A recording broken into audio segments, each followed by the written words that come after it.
Welcome to the Page One Podcast, a twice-weekly podcast featuring a variety of guests and thought leaders on topics ranging from channel strategies to tariffs, influencer marketing, best-in-class product launches, and all the details about how to accelerate your e-commerce sales with the big box retailers, or what we call R-commerce. Now here's your host, Luke Peters.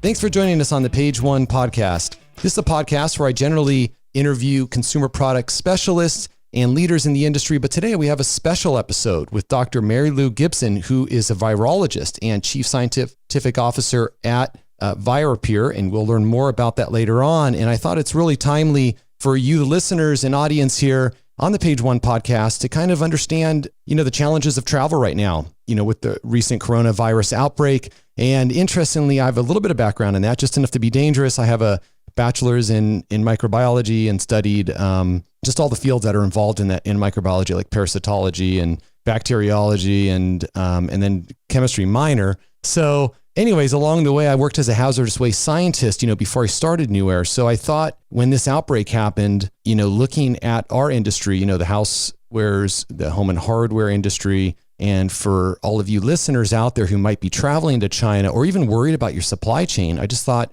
talking about the coronavirus would be fascinating, but also really important to business. Just, admittedly today we're looking and contacting suppliers, as the Chinese New Year winds down and, wondering, are they all going to be open for business? Are they going to have the labor force to continue production? And so today we'll dive into some of those questions. And as I interview Dr. Marylou Gibson, she's an expert in this field, but what is also unique about Dr. Marylou Gibson is that she is an entrepreneur as well. So she just sold the business that she started in the year of 2000, and we'll get back into that. So Dr. Gibson is an expert virologist trained in virus growth, diagnostics, and vaccines. She received her Ph.D. and postdoctoral training from the University of Illinois and the University of Chicago, and she has worked as a scientist for several Fortune 500 companies during her career. Marylou is an entrepreneur, formed Virapur, a contract research lab providing services to the virus industry, and recently sold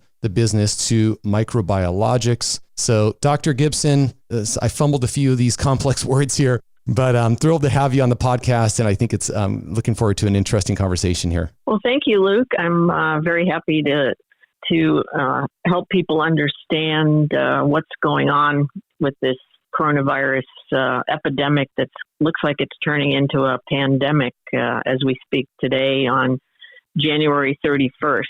Things are moving very, very quickly with this new coronavirus outbreak. And in 7 days, the infected population has grown tenfold, and certainly will grow larger within China and possibly outside of China.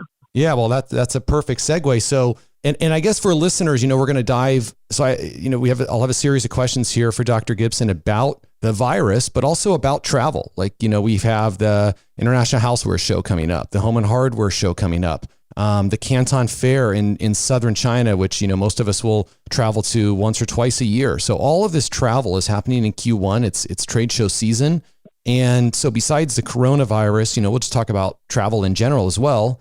So I thought, overall, I want to provide a really useful and actionable set of information here for the listeners. And Dr. Gibson, as mentioned, is such an expert in this area, but also an entrepreneur. So at the very end of the episode, if you guys can manage to go through all the science here at the beginning, we will talk about her business, what it does, and a little bit about the sale and what she's looking to do in the future. So I thought that would be kind of cool as well. Because there aren't a lot of female entrepreneurs in the science fields. So this is a pretty unique opportunity for me to interview somebody who's accomplished so much. So Dr. Gibson, let's start with the coronavirus details. What is unique about it, and what is known at this point? Sure. So, coronavirus is one of probably 5 or 6 different common cold viruses that are really quite different from each other. We're all familiar with influenza, which is not one of the common cold viruses, but those that are common cold viruses are, you maybe have heard rhinovirus or RSV, which stands for respiratory syncytial virus, and there's a few others, and they're all quite genetically different. And corona is one of these common cold viruses, which belong to a family of viruses that the coronas that infect all sorts of animals on this planet. I mean, there's about 50 viruses that we have full genomic sequence for, where they've sequenced the actual virus nucleic acid. And, they range from infecting animals as wide from beluga whales to rats to pigs to turkeys. And there are about 6 or 7 viruses now that infect humans in this family of the coronaviruses. So they're unique in the sense that, they have an envelope, which kind of makes them a little bit easier to inactivate if we want to kill them. And there's no antiviral drug at this point that is directed to the coronaviruses. That's unlike influenza, where we have several antiviral drugs now. We haven't developed any antiviral. Well, there are drugs in development, but they're not for sale to the population yet. Okay. So they do have the ability to mutate and change and enter different animal populations as they mutate. And that's possibly what has happened in this instance, where the virus, which was potentially in a bat population, somehow, just genetically mutated. And mutation is a common thing that happens with these viruses. And when a change happens by chance that allows that virus to now be more infectious to humans, and if the population if bats get really close to humans for some reason or another, like in this animal market in Hunan, then that virus has the opportunity to jump into a new population. Because viruses are all about just replicating themselves and making more of themselves. Like the old adage, selfish DNA. DNA just wants to make more of itself, and viruses they're like that. They're selfish RNA. These coronavirus is an RNA virus. Okay. Its material is RNA. Now, and actually before, and we'll get a little bit into the weeds here, for the audience, but hopefully this part's interesting. And again, at the very end, we'll talk about Dr. Gibson's business if some of this is too much and you guys want to forward through. But Dr. Gibson, when I was in school, a virus was not considered a living organism because it couldn't reproduce itself. Is that still kind of the case today? And also, does this virus actually have RNA in it, or it just uses a host RNA to replicate? Well, to answer your first question, are viruses living? I think there's still differences of opinion between scientist 1 and scientist 2. But I mean, in the sense that they can propagate themselves, and they have a strong force to propagate. I kind of consider them some sort of a living organism. Living organisms sometimes are considered those that have all of the enzymatic systems and all of the systems to propagate themselves. But viruses have to rely on the cell that they infect for a lot of their replication and amplification business that they have to go through. So viruses don't usually have all of the critical components to replicate themselves. They rely on something else. So therein lies this living, non-living discussion. But I, being a virologist, I think they are very powerful entities, and I'm glad I spent my entire career studying them. Yeah, it's so interesting. These viruses actually do encase their own RNA genome, so to speak. Well, it is called a genome, but coronaviruses have 29,000 linear stretch of RNA. And within that linear stretch is a lot of information that the virus uses to get into the host cell and to replicate its own RNA and to then make, tens of thousands more copies of virus and then blow out of that host cell and infect additional cells. So the virus does hold all its own information in that 29,000 stretch of bases. that it needs to propagate itself and to mutate itself. Yeah. Yeah. So does that mean then that UV light does disable virus? Because it'll alter the RNA structure just like it would a DNA structure. Is that still work for disabling, like say? That is correct. So you can inactivate this virus in particular. Well, they've shown that the SARS virus, which is very related to this virus genetically, the SARS virus can be UV inactivated. So, even exposure to UV light in the sunshine will inactivate this virus probably within minutes.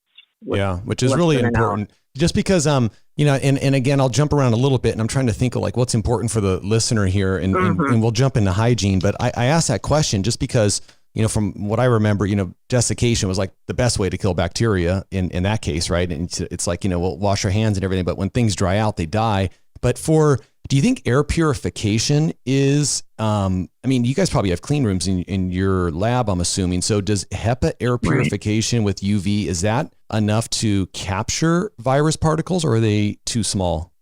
Virus particles should be captured. This virus is a very small virus in the realm of how big viruses are. So it's pretty small, but it should be captured by HEPA filters. They haven't tested this virus in particular yet, for whether it passes through certain size filters, but HEPA filters are designed to capture very, very small particles and also some charged particles. So HEPA filters, in my opinion, should be useful to remove some of the particles that would be in an environment.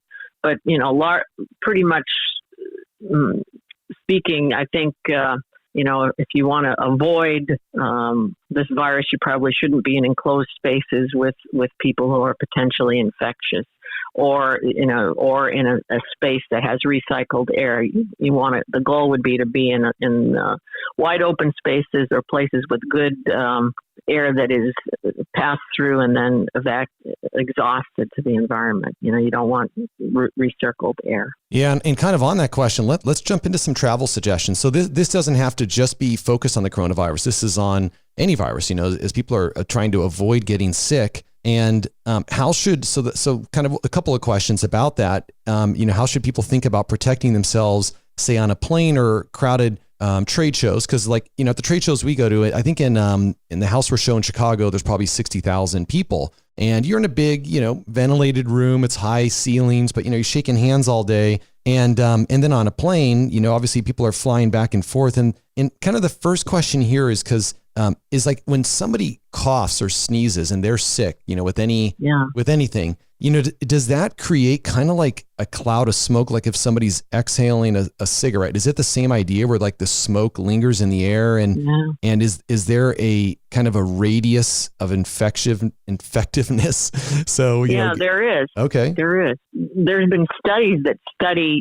how far a cough projects, and pretty much a cough can project droplets up to 2 yards, 6 feet, 2 meters. Okay. And there's about a whole gallon of your air that is thrust out when an adult person coughs. So there's a gallon volume of air, and in that cough, there's a lot of different droplet sizes, because when you cough, you don't just make one droplet size, you make a whole bunch of different sizes. Big, sometimes you can see stuff that comes out of people's mouth if you're in the right light. There's larger droplets that are way bigger than a virus, actual liquid droplets, and then there's teeny tiny little droplets too, and there's a whole range of volume. And in those droplets can be liquid and also virus. So some of these droplets can impact the surface, like stick to the wall if you're close to a wall. Some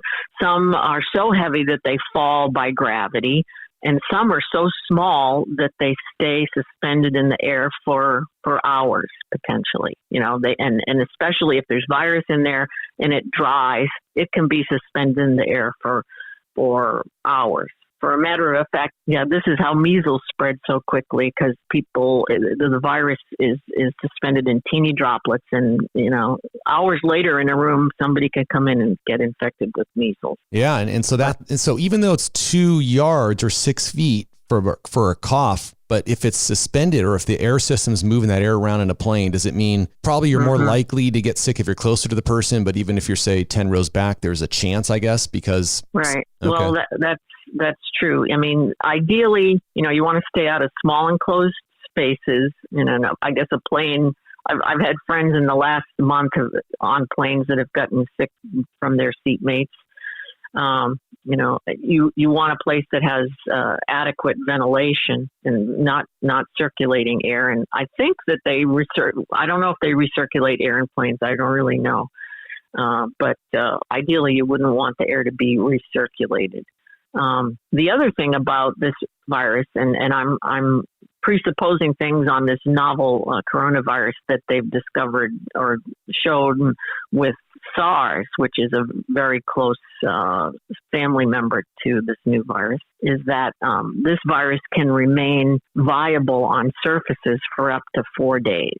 Wow. So it can dry on a surface and still be viable on that surface. And, viable, I mean, alive. And like if you took your hand and touched and picked up a load of that from a surface and rubbed your eye or, stuck it in your mouth, you could potentially become ill. It all depends on how much virus is in that droplet that you touch and how much of it actually gets in your eye and whatnot. But they haven't done full studies on how many virus particles are actually required to be infectious with this new coronavirus. But, infection depends on the viral load that you actually infect yourself with.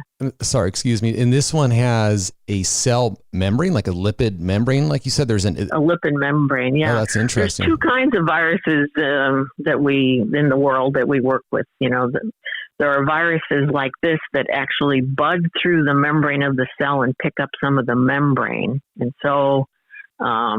It's a unique mechanism that these viruses have, that they utilize the cell so much that they kind of look like a cell, but they insert their own proteins and business into this membrane. But that's the bad part about it. But the good part about it is since they're surrounded by this lipid or fat membrane, that they're sensitive to an activation with organic solvents like alcohol, hand, Purell type hand sanitizers, and certainly soap and water is your first go-to for anything. So if you can, wash your hands frequently with warm water and soap, that's great too. Got it. Yeah, that's so interesting how they're, how virus. I mean, you've spent your whole career on it, but I just find it fascinating. So how about supplements? There's so many on the market, but just common supplements that you hear for improving immune response or keeping people from getting sick, like vitamin C, zinc, echinacea. There's others. I think vitamin C had something to do with, I don't remember the mode, but it was something where it prevented, cold viruses from penetrating cells, or supposedly that's what I read about it. But yeah. Do you think there's any, efficacy or, proven results on these types of things? And should travelers even consider these? It's not my thing. I'm not a big proponent of supplements. I think if you feel it's going to help you, and that's fine. But I don't have any recommendation for supplements. I also think, keep yourself hydrated well, especially on an airplane. Keep your membranes, your mouth hydrated, and I think hydration has something to do with susceptibility as well. So, yeah. But I can't really say anything about supplements. Okay, no problem. But that is interesting about hydration. And so, Dr. Gibson, kind of just wrapping up, this as far as the traveling section goes, it sounds like, you're more likely to catch this from breathing it in than you are touching it from the surface. I'm just kind of extrapolating that, or would that be correct? Right. Well, I think you're in control of touching, right? And, yep. You're in control of what you touch and what you put in your eyes or your nose or your mouth. but you may not be so in control of what you breathe. So, try to stay clear of people that are obviously coughing. And, the question is whether wearing a mask is going to help you or not. Masks are designed really to help the person that's infected from coughing on you. So it's the infected person who should be wearing the mask. But, a mask does offer a small degree of potential protection from large droplets that might be projected towards you. Another thing that I would wear in a situation that's kind of dangerous or sketchy is I would wear glasses.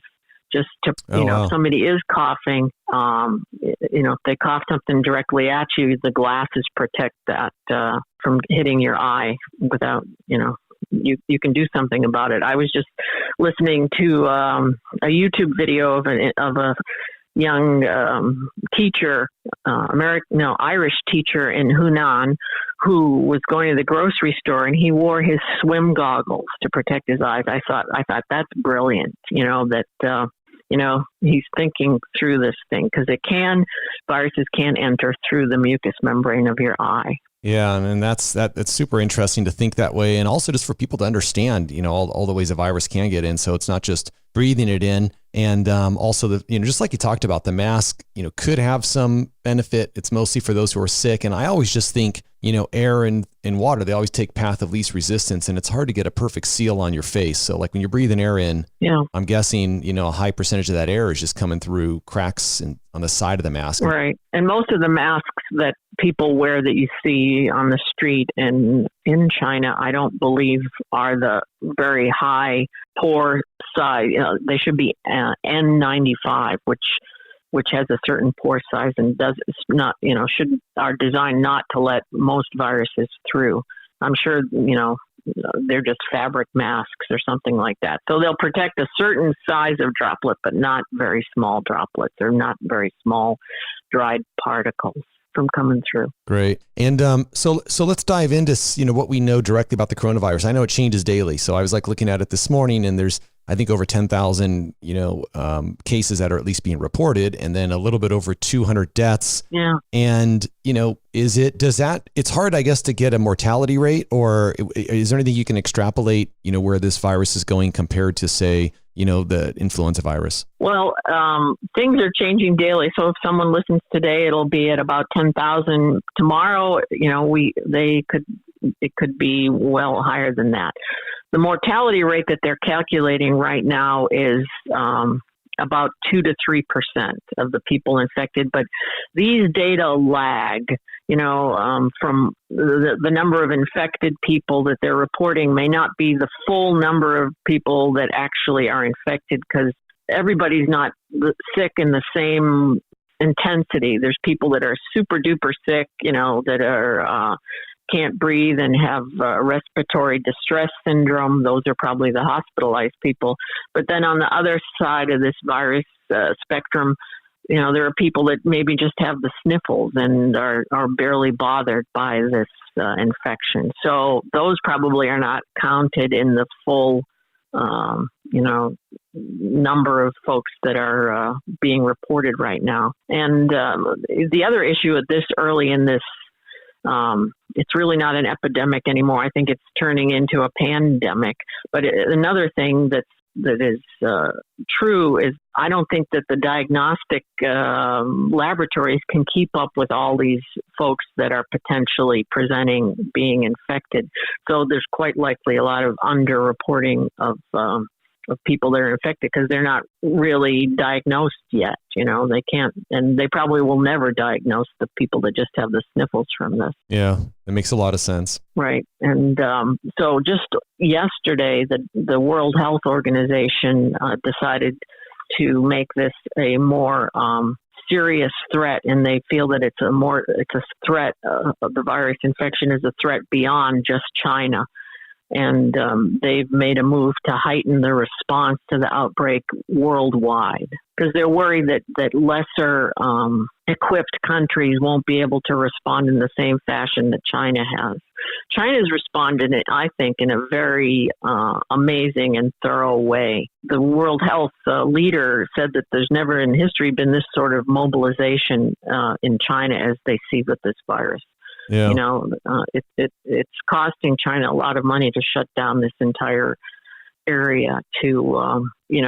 It's really a significant mobilization that they have put into effect, and it is protecting the world. Really, what China's doing is serving to protect the world, because the people that potentially are infected aren't being allowed, or at least most of them aren't being allowed to circulate to other regions or other countries. You know. Yeah, so, it's been they're building hospitals in like 12 days. It's incredible. I guess that's right. You know, part of the skeptic in me is always thinking, whoa, it is an amazing quick turn of events that China has been able to do. And like you said, the way they've mobilized, but part of the skeptic in me was thinking, well, maybe they know something we don't about, you know, how virulent or dangerous this virus could be. But, you know, the numbers are coming out. It is dangerous, but not, well, you know, it's not like it's 50%. I think the health infrastructure of the globe is aware of things like this that can happen. And China has a record of doing a very similar thing for SARS in the early 2000s, where they did build a hospital in short order, which now has been abandoned. You know, but essentially what it is a whole bunch of military barrack-style buildings, I think, that are not designed for long-term use, but they want to use it to assist the population and treat the population and isolate some people. Yeah. So it's and China is known to be able to turn construction projects around very, very quickly. So I'm not surprised. I've seen them firsthand. Yeah, they can do things that most other countries can't. For some obvious reasons. But right. Yeah, Dr. Gibson, I think, you know, a quick question on how people are dying from viruses, from any virus, but, you know, maybe from this one, if you know more specifically. But when people die, is it because of the actual virus that it somehow, you know, it causes so much cell death that, you know, there's certain issues with certain organs? Or is it usually a secondary infection, like a bacterial infection, like a pneumonia that comes in because of like a weakened immune response or some other cause?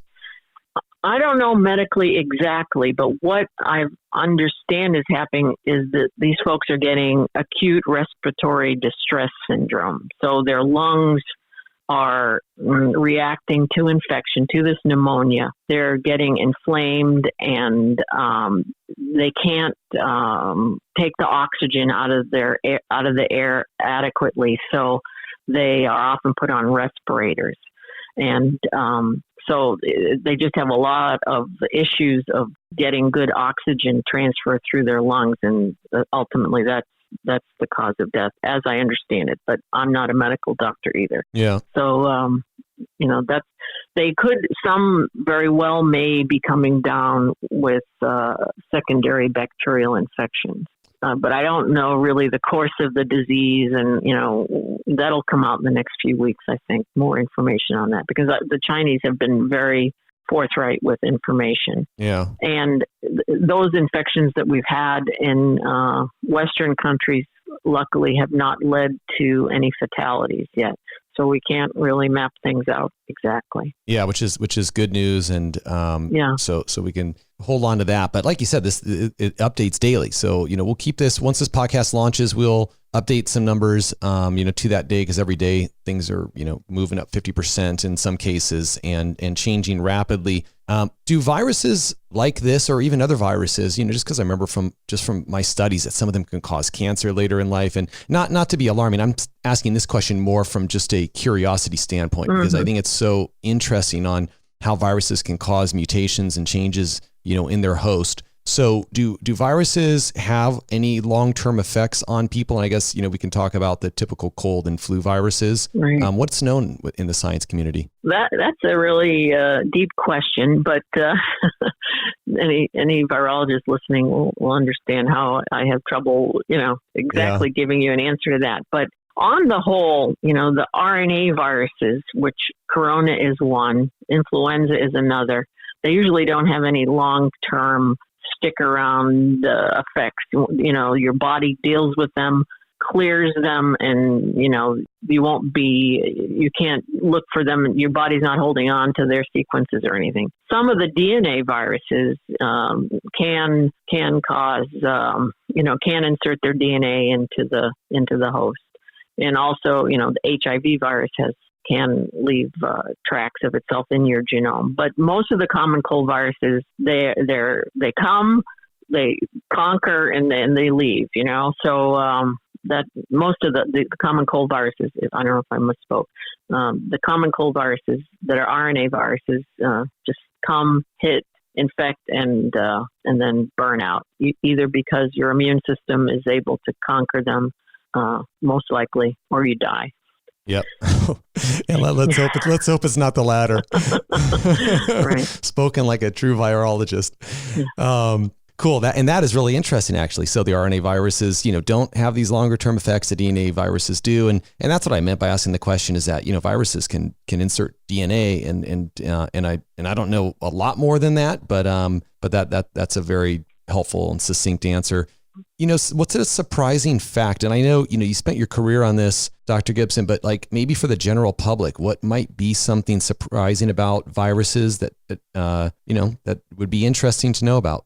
Well, I just want to reiterate that, antibiotics that we commonly go to the doctor and get that are prescribed, like a Z-Pak or, ampicillin or something like that, have no effect on viruses. And the first day that you come down with the sniffles and you think you're getting a cold, an antibiotic treatment is very likely going to do nothing for your cold symptoms. Sometimes people after a days or a week of a cold might get a secondary infection of their sinuses or something else, which that would merit antibiotic treatment quite likely. But, going to the doctor on day one for sniffles or a cold for antibiotics is not going to work. And on top of it, it's possibly going to generate resistant bacteria in your body that then when you need an antibiotic to kill it, it won't work. Yeah. So, that's something that I would like everybody to know. And the other thing is, get the various vaccines that are available to you, and protect yourself at least from those common infections that we can vaccinate ourselves against, especially influenza. Yeah, and good point on we didn't get into a difference of virus and bacteria, but hopefully the general public is somewhat well versed that at least they're two different things. And so, like you said, antibiotics it's targeted for certain bacteria and certain organelles in the bacteria, and right. And also can mess up your gut flora too. So people, be careful on that and think about that. Absolutely, yeah. For flu, there is an antiviral. There are a couple antiviral drugs, but most usually your body can wipe out flu infections, without the need for an antiviral drug. That's up to you and your doctor, I guess, whether you request an antiviral for the flu. But you need to be positively diagnosed with flu before they will give you something like Tamiflu, which is on the market, or Baloxavir. It just was put on the market last year by Roche. I can't remember what the trade name is, but there's two antivirals out there for flu. Cool, that's helpful. And so, I want to jump into your business actually. So this will kind of be the end portion of us talking about coronavirus, but I just thought some listeners might find it super interesting that you're also an entrepreneur. But, just wanted to summarize it. We talked about kind of the virus details and, where we are with the infection, but that it's going to change really quick, and that we're, recording this the last day of the month. And we talked about some travel tips and, the how viruses, I guess, talking about why you get sick, and you talk about the respiratory illness, and that it's not always a secondary infection due to a bacteria. And I thought that was actually pretty interesting. And so thanks for all of that information, Dr. Gibson. And so now I'd quickly like to just talk about your business, because I found that fascinating. What did the company actually do at Virapur? Well, we started, I invented a virus purification kit for a certain subset of, for gene therapy applications in the early 2000s, and started selling that through, and started this company Virapur. And I decided to start the company just because I was a mother with young children.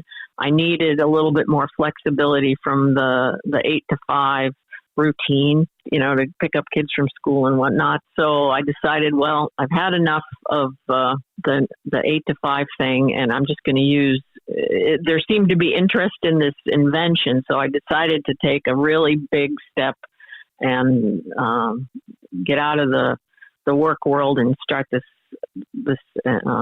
effort myself. So, and then one thing led to another organically, and we, customers would say, well, that's great. You can purify viruses, but can you grow viruses? So we started a laboratory growing certain viruses, mostly things like influenza. Most of the common cold viruses we grow. And the customers started becoming things like vaccine companies that are developing vaccines, or diagnostic companies that are trying to diagnose certain viral illnesses. They need controls that make sure that their diagnostics work. And lastly, people asked us to screen new antiviral compounds that they think should have an effect against influenza or herpes virus or any number of viruses. So over the years, we developed a large clientele in all of these services, and the company has been fairly successful. And in 2017, we sold the company to Microbiologics Incorporated, that has a larger interest in bacteria and viral diagnostics and custom services. So we've been a good match for their product line. And I continue to serve as their scientific advisor for viruses. Wow. I mean, that's got to be a challenge, building the business with kids. How many kids do you have? I have 3 girls, all adults now. Wow. One is a surgeon, and and others are developing families or their own careers, mostly in medicine. So it's interesting. Yeah. Well, that's a great story. So how were you? So you grew the business. Did you, when you sold, how many people were on the team? Did you have other scientists working with you? I had 5 scientists at the time. Now we're up to 12. So we've had a lot of support from the company that's purchased us from Microbiologics, and the company continues to grow. We have some unique skills, in virology that are hard to put together in other businesses. So some of our business is from companies that, may not want to put their own research effort together to do the sorts of things that we do, because it takes a lot of training, and virology in some ways is an art. A lot of science is an art. So that's how I kind of look at it. So now we're doing this artful science with very high level of quality and containment. Yeah, and you teach, or it looks like you teach for a while at UCSD, which is University California. Well, UC San Diego, right? So University of California, San Diego. I taught in their extension program for 7 years. I taught students who are pretty much in the workforce new skills in biological manufacturing. For a while, when I worked in industry, I was doing biological manufacturing. I was one of the people at Amgen involved in early Enbrel, which was a drug that's sold by Amgen. It's been on the market for probably almost 20 years now as well. But I've done that kind of manufacturing of getting biological drugs on the market. So there's San Diego being such a big biotech locus, there's a lot of people interested in making drugs and control of drugs. What's the science behind the making of drugs? So those are the types of things that I taught at UCSD. How did you bridge the gap? Because for a lot of scientists, they're focused on their love and passion of science, but a business is a completely different discipline and can sometimes be a turnoff, right? And for people who, want to focus on the science. How did you bridge that gap and run a business at the same time, because it's a different skill set and just different activities that are involved there? I maybe blame it somewhat on my father, who was himself an entrepreneur and ran a small business. So from being small, I kind of saw how hard it was, but how rewarding it was to run your own business. And when I worked in industry, I think I learned a lot from just being another cog in the wheel in industry. I learned a lot from doing that, and it kind of came naturally. And you learn a lot as you go as a small business person. You make mistakes, you learn, and but my goal has always been to serve and to do high quality work and do it ethically. So, that's why I like running my own business when I did, that I can have control over those aspects. Yep. That's absolutely. Yeah. I just spoke at like a middle school yesterday, just a quick little career day thing. And that's what I was telling the kids, there's a lot of ways to look at business. And sometimes, kids when they're young, they just want, new pair of shoes and more money. But I said, hey, there's other options. Just like you said, you got a flexible schedule, you're raising a family, and you're able to start a business in a very complicated field. So that's very challenging and hard to do, and especially as a woman. So that's really a cool story. What are your plans post sale? I mean, sounds like you're still working at the new company and it's growing. Right. Any thoughts on the future and what's next for you? Well, thanks for asking. I'm open to opportunities. I enjoy teaching still, so I'm interested in those aspects, or being a consultant and teaching what I've amassed in my field over the last 40 years. So I'm sure new opportunities will emerge for me. I'm open. Great. And what's the best way for any of those folks to get in contact with you? Would it be LinkedIn, or is there another preferred method? I am on LinkedIn. That'd be great. Yeah. Cool. Well, listen, thanks, Dr. Gibson. Really enjoyed the conversation, and really looking forward to publishing this podcast and hopefully for the listeners, this was helpful and you guys learned some safety tips, and also hopefully the science. We didn't go too deep on that, but I just find all of that interesting in this world that most people don't really talk about or even understand, what these things are called viruses. And so just want to thank all of you listeners for joining us today on the Page One podcast. Travel safely. Hopefully all the supply chains stay fine for us, as we go through Q1, and appreciate all your reviews on iTunes, and we'll see you on the next episode. Thank you. Thanks for listening to the Page One podcast with Luke Peters. If you like our show and want to know more, check out our other segments. Also, please help us out by leaving us a rating on iTunes. Want to learn more about our commerce? Check out www.retailband.com to get more great tips and tricks on how to accelerate your e-commerce sales with the big box retailers.